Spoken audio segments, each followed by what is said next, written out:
Olá, está no ar o Trajetórias e o nosso convidado hoje é o vereador Moisés Barbosa, do PSDB. Vereador, seja muito bem-vindo à TV Câmara, tudo bem?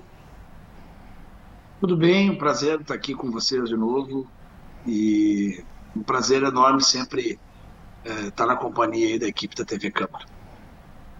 Vereador, o senhor que já legislava antes da pandemia, como é que tem se adaptado a esse novo momento que a gente vive?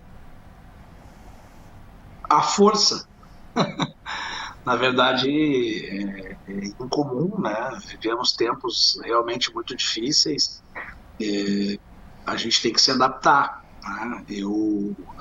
E ainda mais eu, né, que tive 10 dias na UTI, né?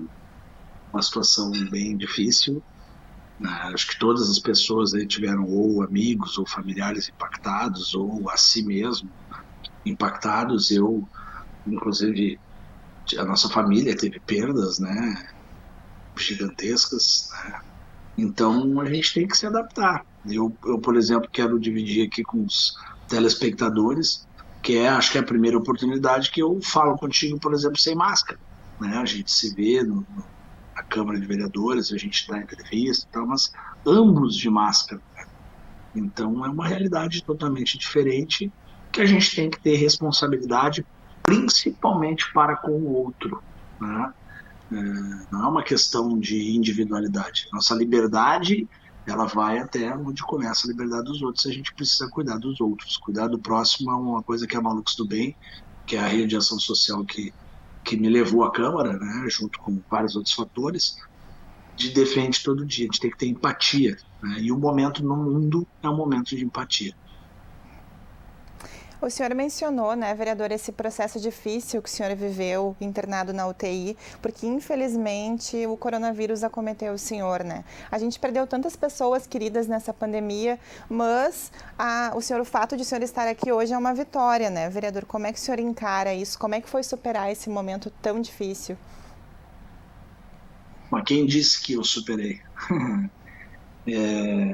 Ainda é complicado, né? Eu perdi meu sogro, né? Pai da minha esposa. Eu não vi, não me despedi. Eu estava no hospital quando ele foi hospitalizado e 4 dias depois ele, infelizmente, veio a falecer. Eu acho que a gente não está pronto para isso, né? Eu saí muito abatido, eu não tenho comorbidades, né? As pessoas que me conhecem também ficaram muito surpresas. Eu sequer bebo, tenho o hábito de beber, nunca fumei, sempre gostei de jogar no futebol, sempre gostei de esportes radicais, ao ar livre, e, e tive, né, 10 dias no UTI, vi pessoas perderem a vida, vi 3 pessoas perderem a vida, uma moça de 39 anos na minha frente, vi o que a comunidade médica tem passado, né, e eu fiquei muito impactado com aquilo, porque no dia que eu saí, 1, 2 dias depois, teve um infeliz, né, uma pessoa infeliz que fez um vídeo dentro do Moinhos de Vento, questionando que o hospital estava vazio, onde que estavam os familiares, se realmente existia pandemia ou não. Pandemia não tem que ter aglomeração, muito menos em hospital, né, de familiares. E só sabe o que acontece dentro de uma UTI Covid, e num pico da doença, infelizmente, quem tem que estar lá combatendo ou a pessoa que está lá lutando para ficar viva. E eu vou ser sincero, eu não me recuperei ainda, né, 100%. Mas estou aqui comemorando a vida e comemorando aqui com os meus filhos, com a minha esposa, e é realmente um momento de superação, mas a gente ainda vai demorar um tempo para se recuperar. A minha família ainda está muito impactada aí com o que aconteceu. É um processo bem difícil, né, vereador? Mas agora falando aqui da sua chegada à Câmara. Vereador, o senhor já havia assumido na legislatura passada, por quase toda a legislatura, né? O senhor era suplente. O que o senhor traz agora de experiência como titular, eleito com mais de 4.700 votos? A gente aprende muito, né? Se tiver capacidade de ter sensibilidade, eu parei na Câmara de Vereadores, e eu sempre gosto de citar e lembrar de como eu fui parar na Câmara, para a gente não perder a essência, né? Não é uma questão de viver do passado, é uma questão de não perder a sua essência, né? Tem uma rede de ação social chamada Malucos do Bem, há quase 30 anos, baseada numa experiência de um projeto chamado Cara Limpa, que era do Karl Lopes, na década de 90. E por causa do trabalho com juventude, eu conheci alguns homens públicos. Um deles, em especial, não tenho como não citá-lo, né?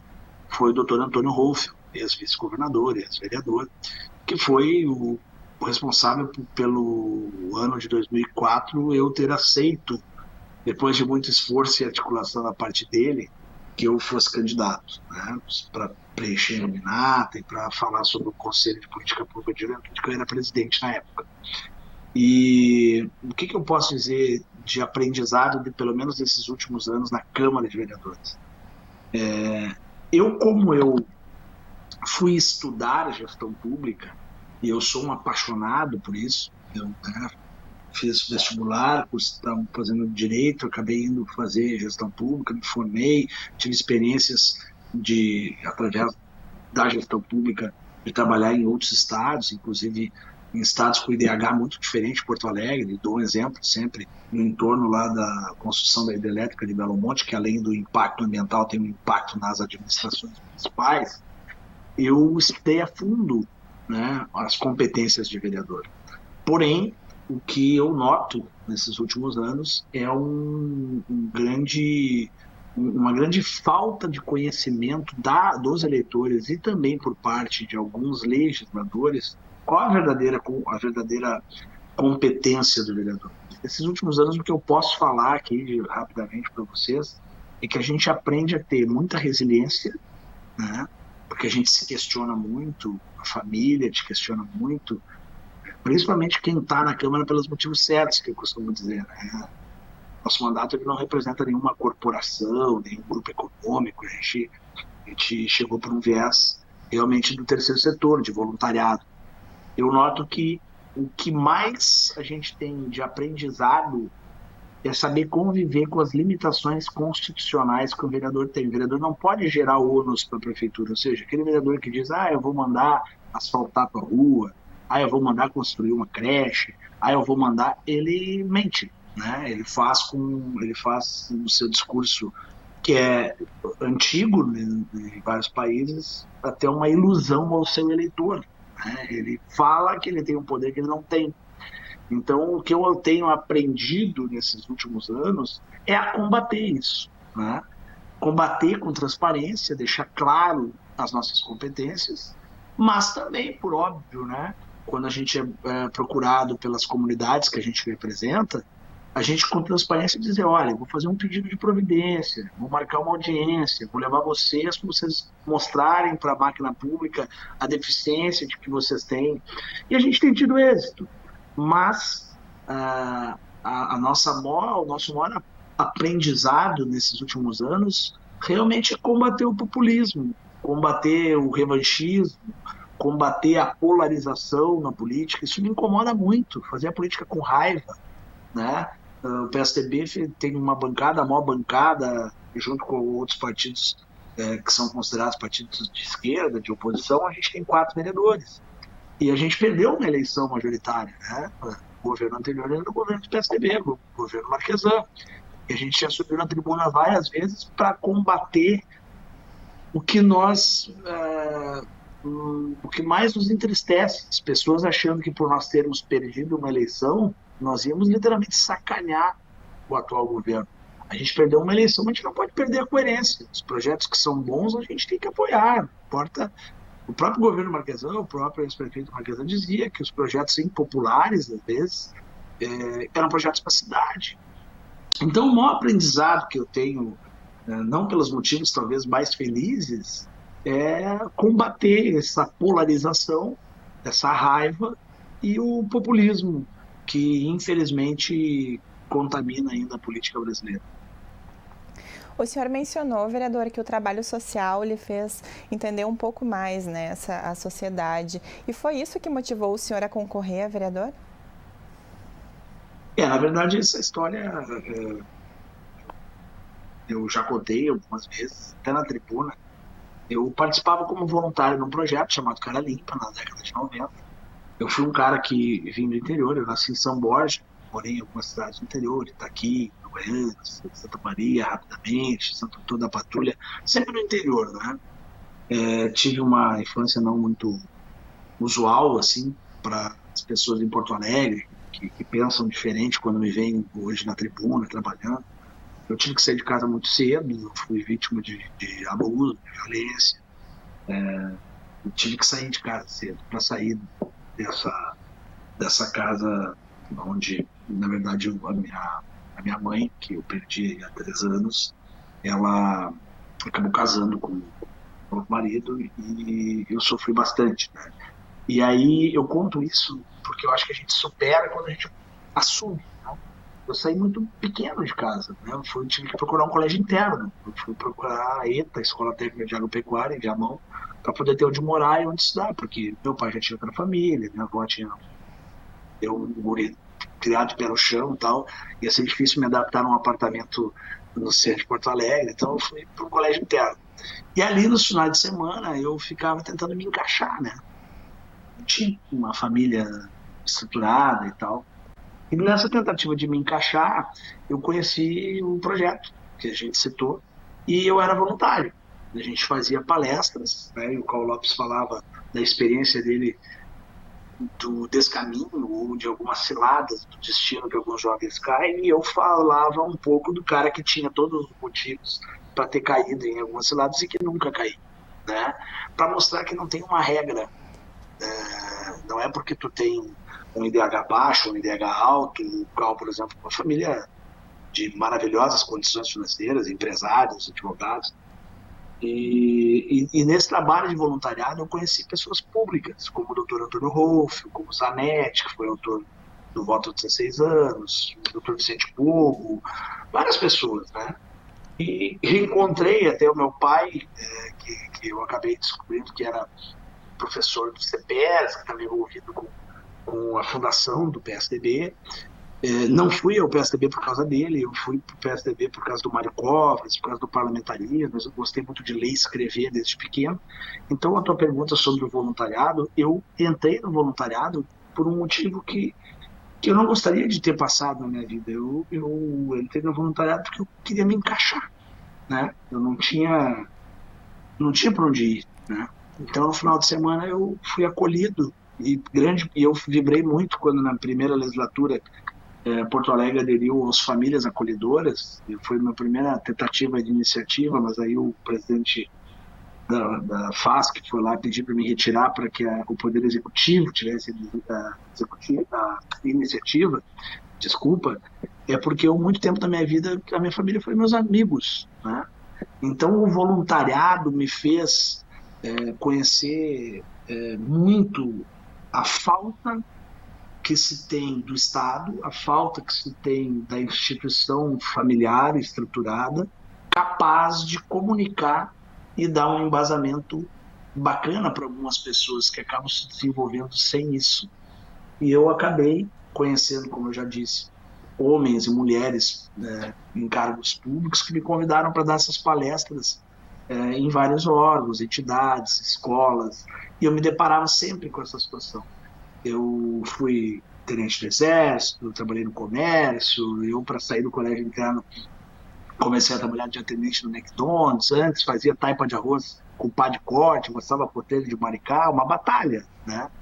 Mas essa resiliência toda me trouxe até aqui. E o voluntariado foi muito importante na minha vida.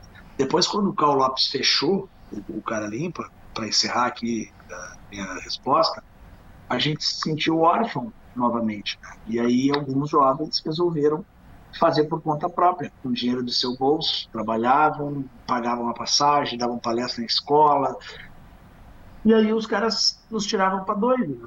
Ah, vai entrar num ônibus, vai aí, tá aqui, vai entrar num ônibus 10 horas de estrada para dar palestra de manhã, de tarde, de noite no EJA, sobre drogas, bebidas precoces, e aí depois tu vai voltar.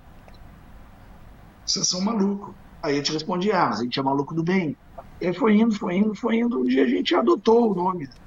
E aí ficou uma rede de ação social que hoje tem projetos de esporte, abraça e apoia projetos de esporte com várias pessoas, vários voluntários.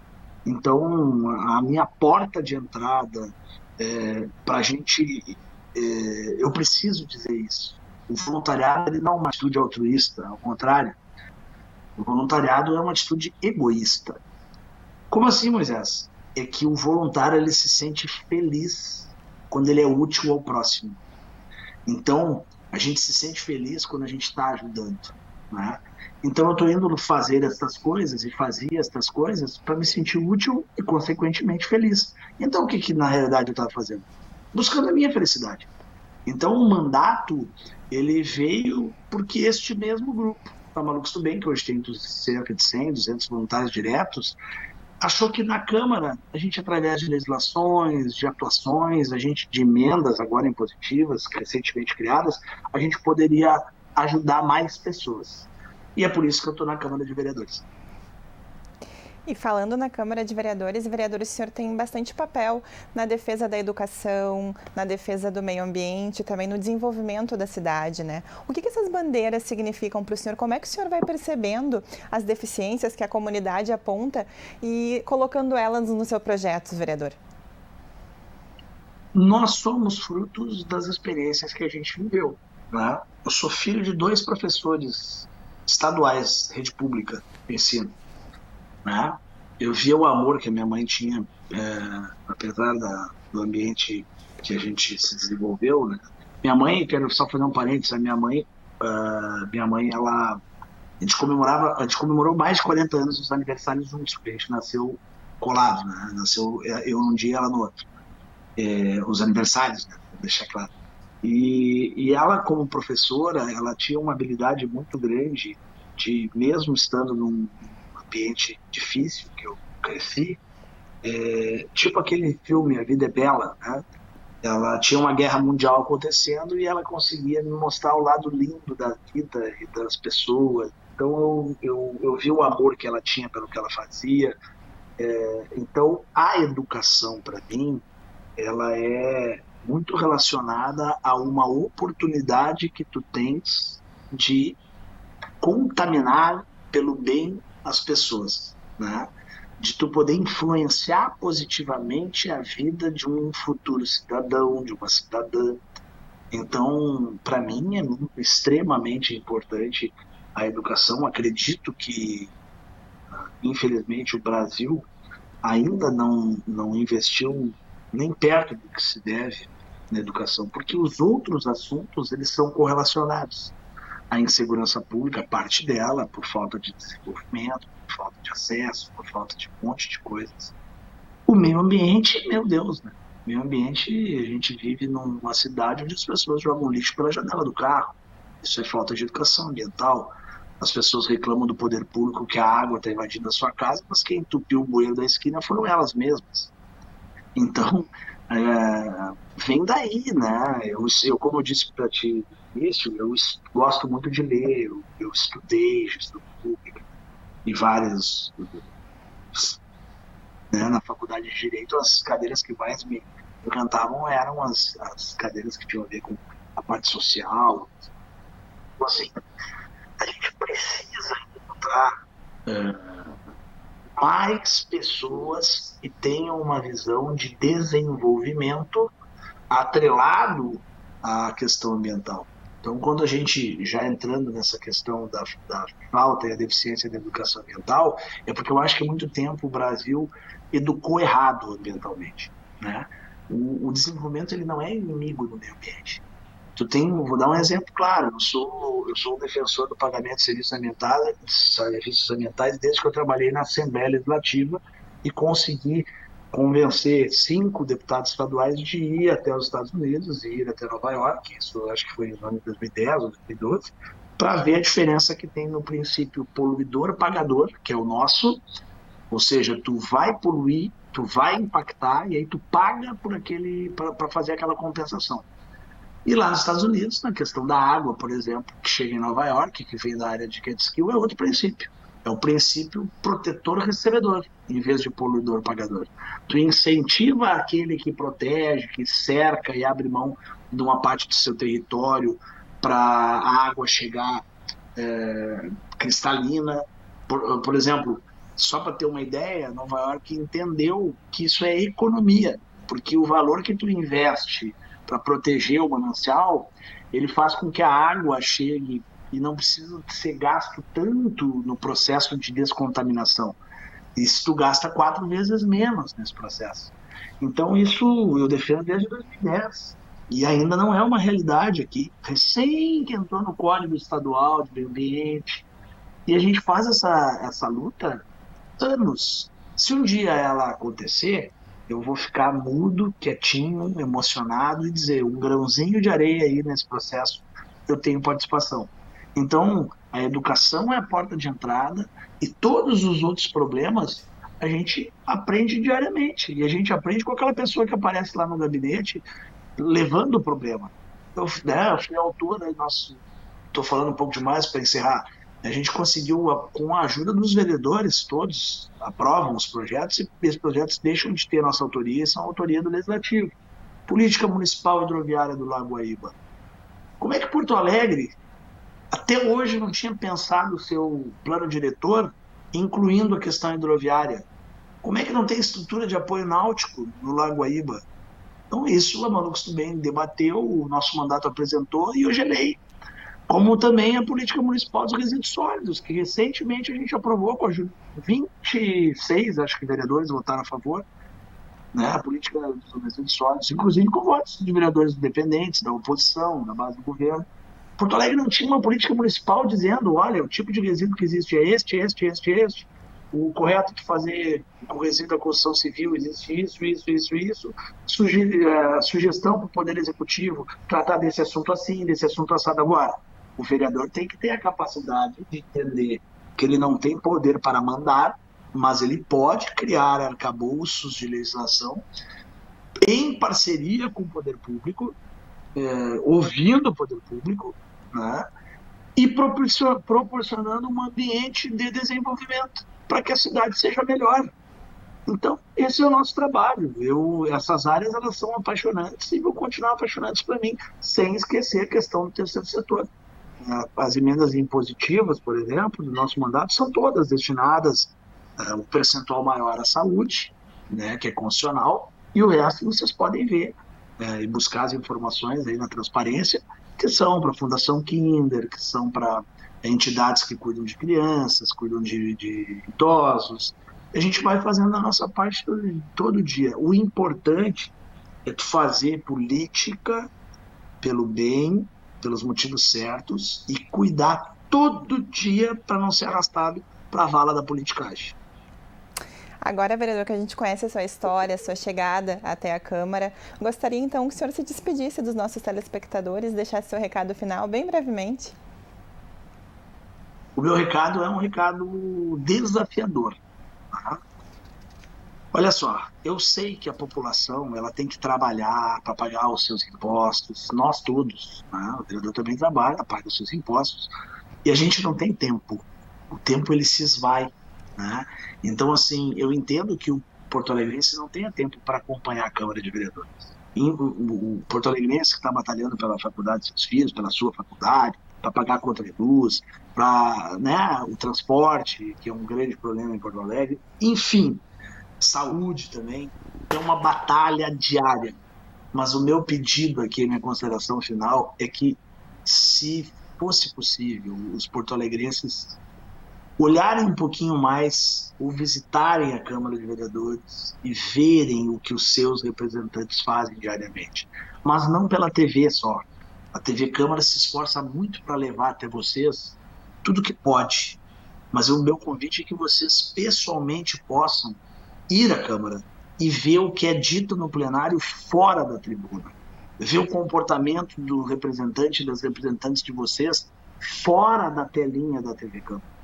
E no dia a dia, eu acho que aí começarão a mudar as coisas. As pessoas têm que entender que a política não precisa de salvadores da pátria, mitos, porque isso estimula a se criar personagens, né?